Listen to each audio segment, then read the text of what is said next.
So, good afternoon all. I'm Georgios Fintikakis, and I have the honor of moderating our next panel, which is on a key pillar of our energy security, investments in energy network, in grids. The discussion will focus on strategic planning, the fact that current investment levels are insufficient to integrate the renewables, as well as the cost dimension.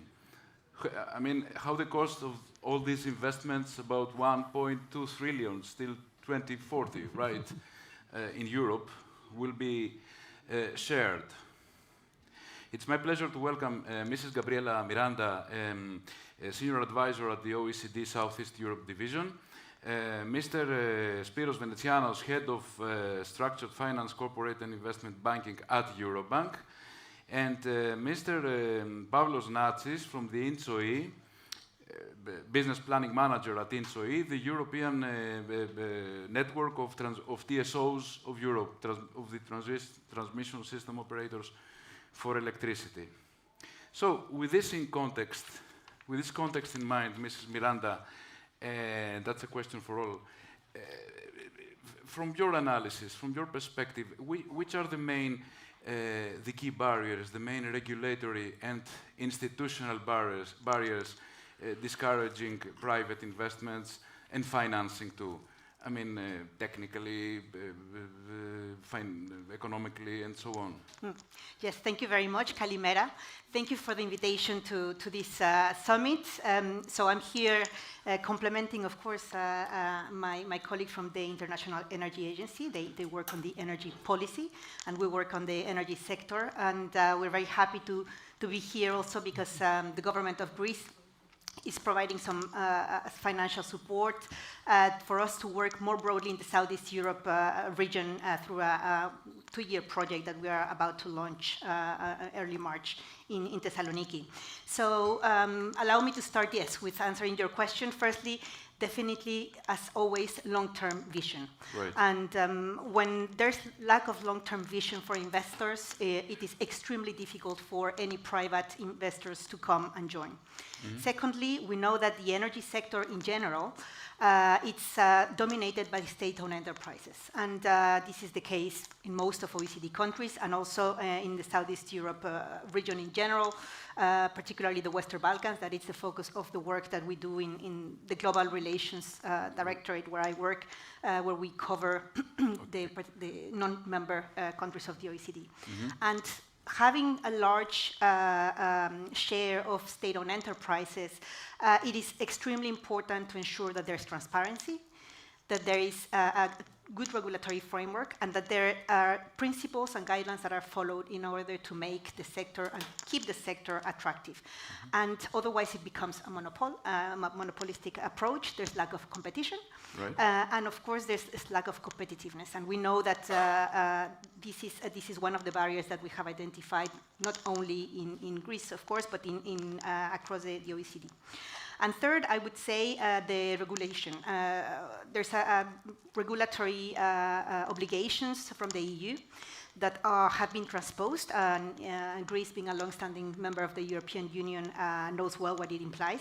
But when we look at the potential of Greece's energy transmission to the European Union, and the connectivity issues that there are in Europe in general, and the energy challenges, mm-hmm. as we have heard this morning, since Russia's war of aggression against Ukraine, the challenges that are in Europe, we have, particularly in Greece, there is a big point to address, that is the Western Balkans. Mm-hmm. For Greece to be connected to the energy market in continental Europe, there is a set of 6 economies that actually, this is an interesting figure, 70% of the energy flow in the Western Balkan grids are traded between 2 European Union countries. Okay, we'll have another one later, another question specifically on the Balkans.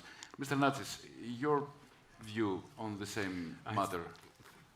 Firstly, thanks for the invitation. I'm very glad to be among you, of course.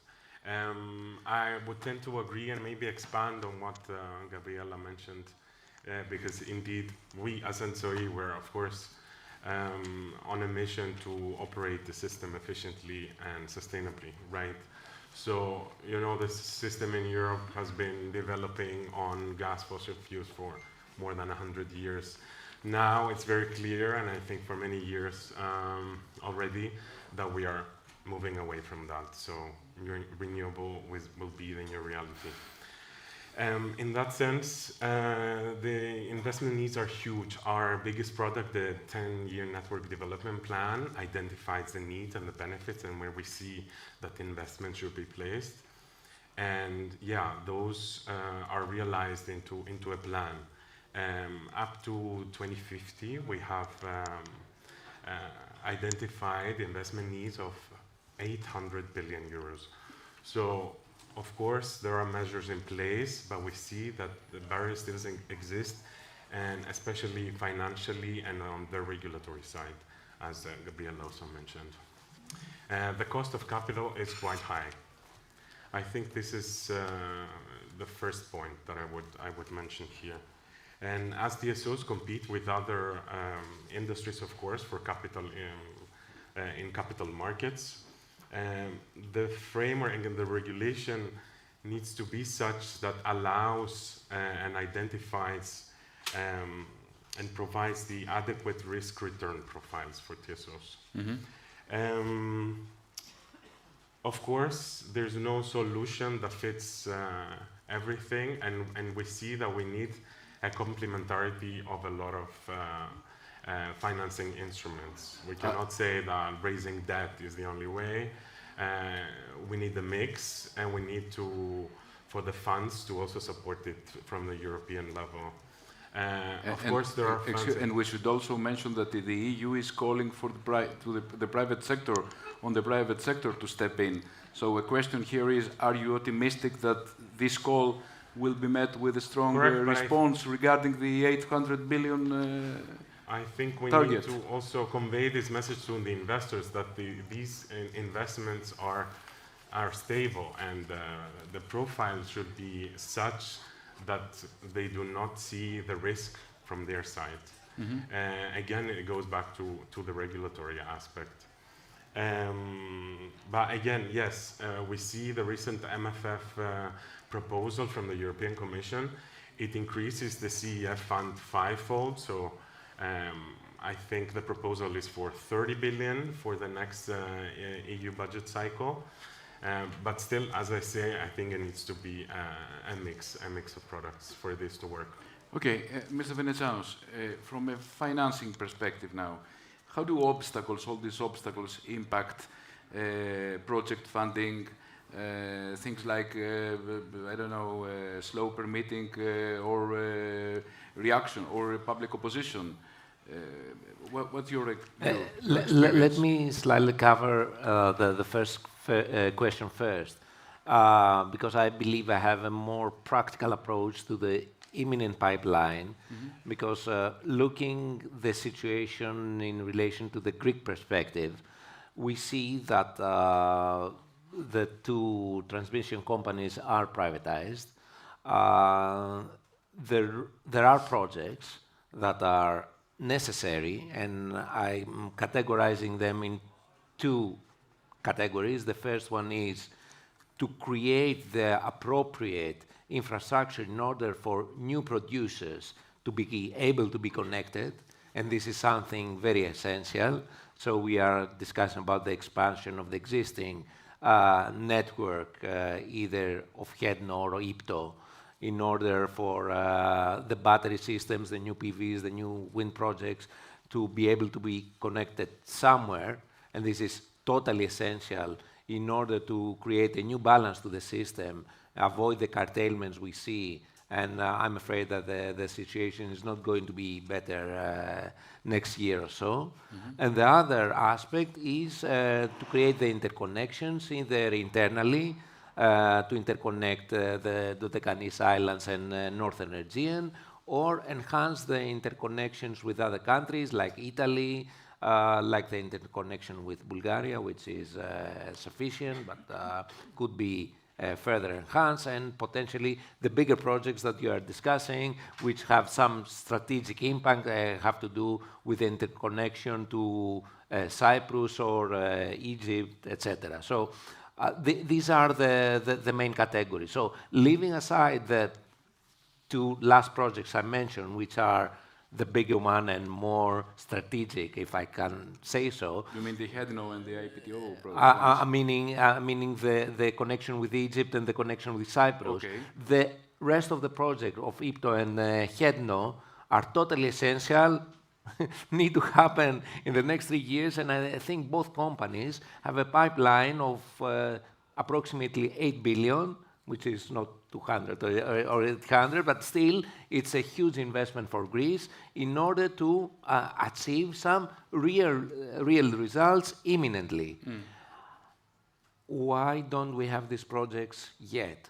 I believe if we ask the room, I'm not going to see any happy people about the way that this is happening, and everybody is going to say, yes, something is happening, and we see the progress, and we see that the private investors are interested to go forward with this. But in order for projects to progress, you need 4 things: funding, permitting, technical capability, and organization. I think in relation to organization, both of the Greek companies are enhancing their structures. They have new private investors, so everything is moving better. Technical capability, I think they would hope to have more contractors willing to do more projects. I think there is an issue there. Funding, I think that the funding provided, we just closed the transaction with HEDNO, raising more than 2 billion in a very, very competitive price for them in order to be able to materialize their next 4-year plan. And I think this illustrates that banks are very happy, they're very aggressive, and they are ready to support. And we also have discussions with IPTO about it. And of course, if there are more, we are already discussing with them the option to approaching capital markets to raise debt. Of course. We will get back to that, as well as to... So I think this element is there. I'm afraid that the preparation of the project is not so fast, and that's why we are not seeing that. Okay. Mrs. Miranda, you mentioned earlier the Balkans, the play of state. Could you provide an update on the situation on the Balkans, or even the situation in Greece, and especially, does it broadly follow the same pattern as all of the region, I mean Greece, or things are better or even worse? What's the OECD analysis? What does it say?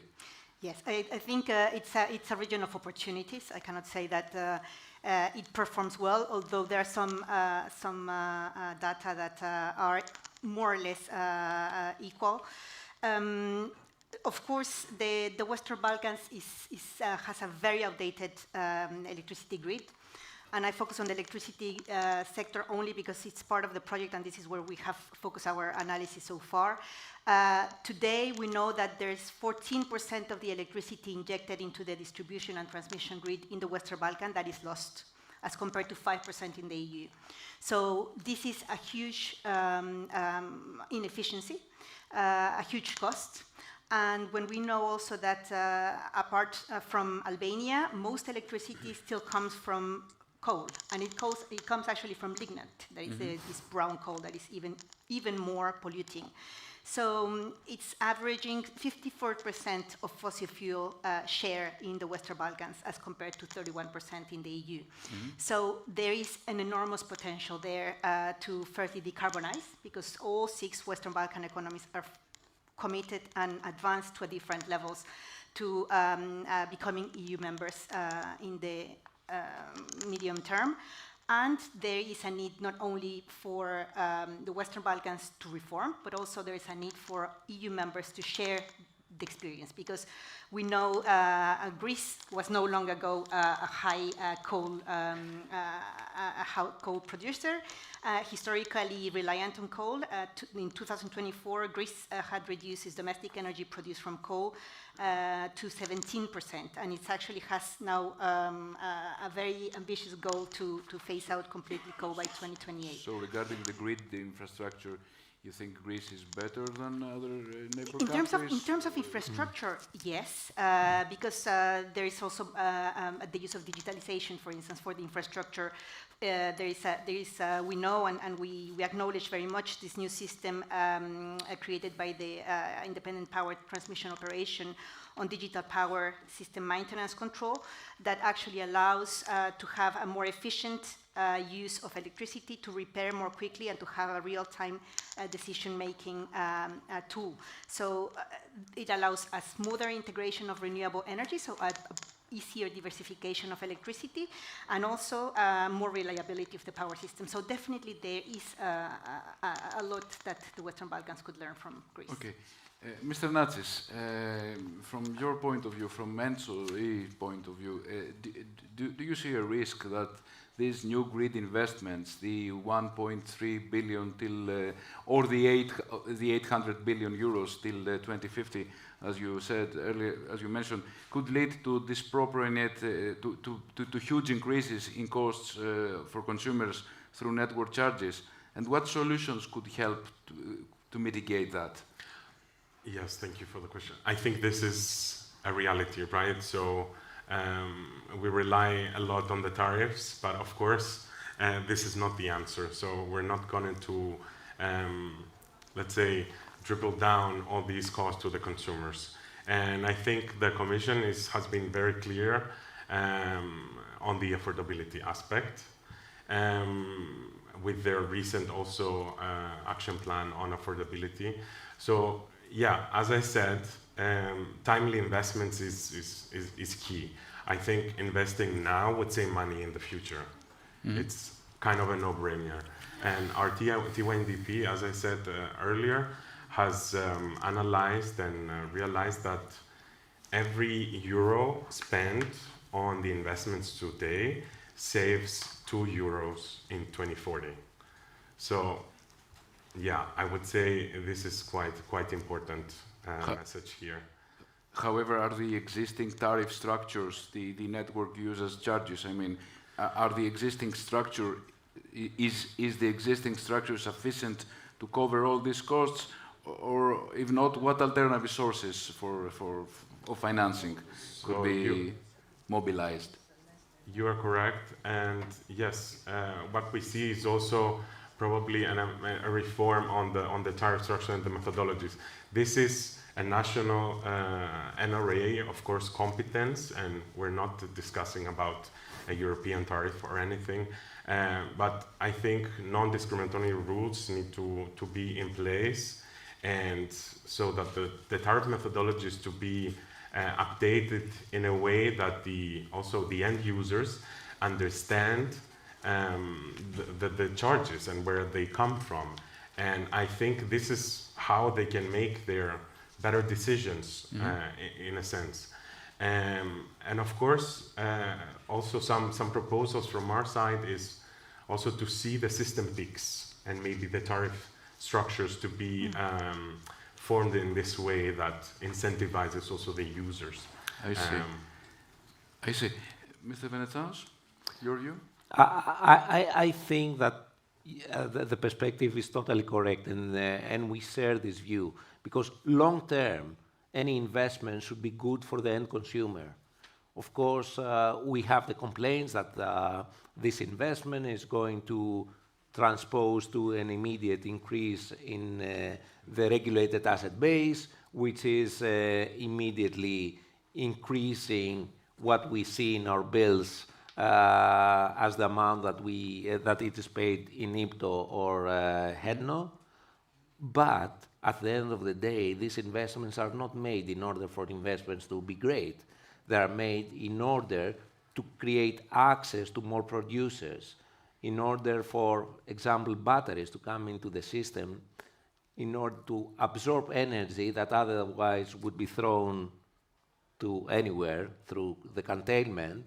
And through this way, it is absorbed and re-injected at lower prices, of course, because the market is free.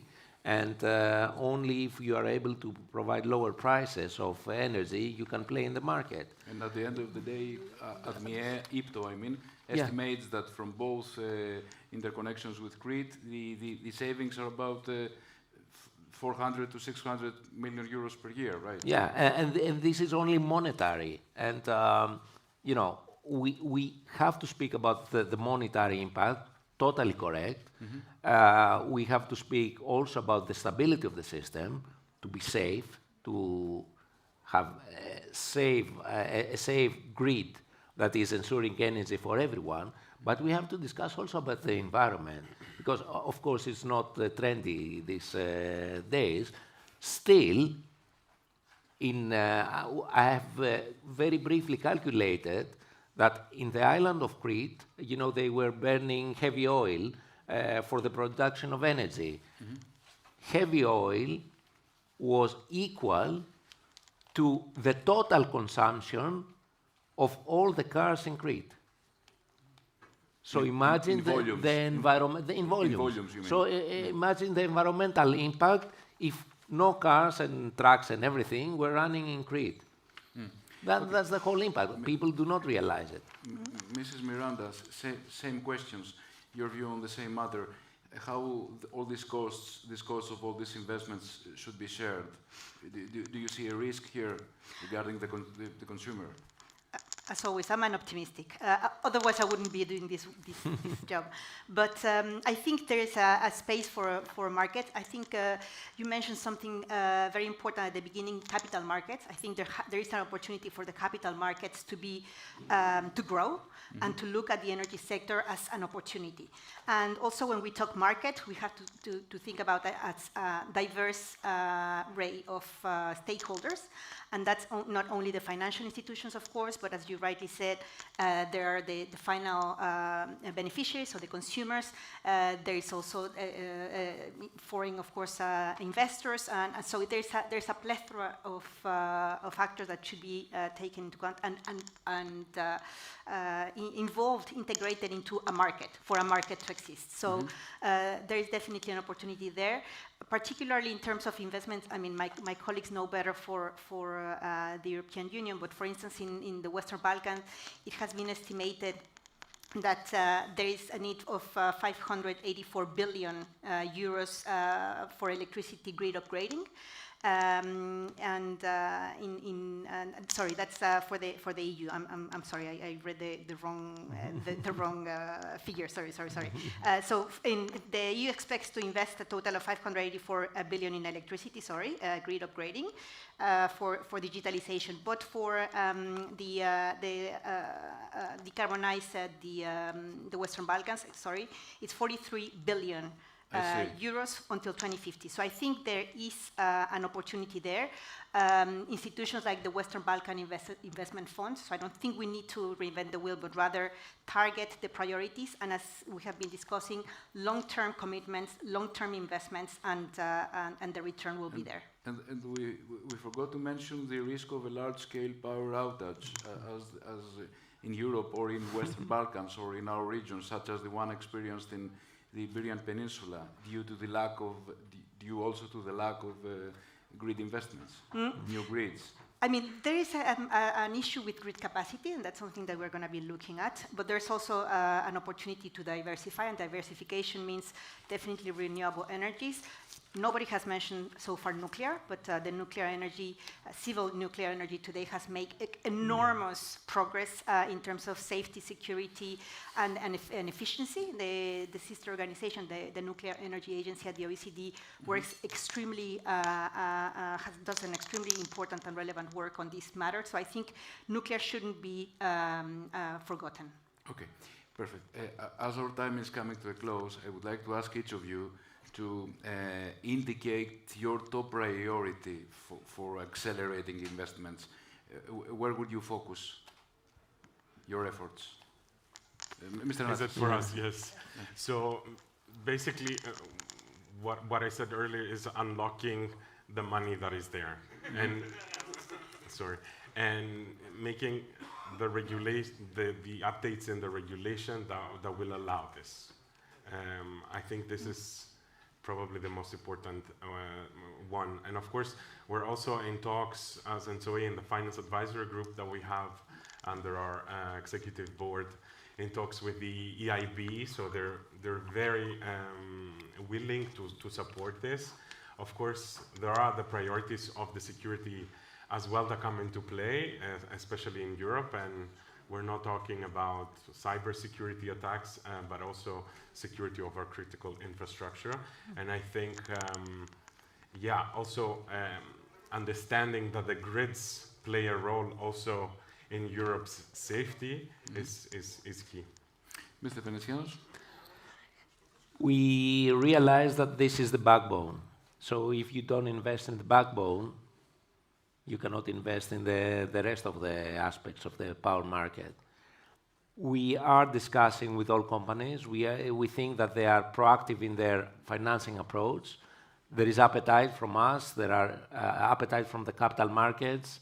So our focus is to be ready when all the other elements are ready in order for projects to go ahead. And of course, we thrive only when our clients thrive. So we are there to support them. Ms. Miranda? Again, me. So what can I add? I mean, I think investing in modernization of the grid is essential, of course. And there was something that was mentioned also before about technical capacity. And I think it is true, the technical capacity, but not only, I think, from the supplier side, but also from the skill, the workers. There is today an estimated huge gap of skills needed for the energy sector. And if I come back to the nuclear sector, it's enormous. And actually, it's slowing down the deployment of new electricity, renewable energies, and new infrastructure. So I think the hardware is very important to think about, but also the soft, and that takes generation to build. Okay. Yeah. Thank you very much for your participation, and thank you everyone who joined us today. Thank you. Thank you.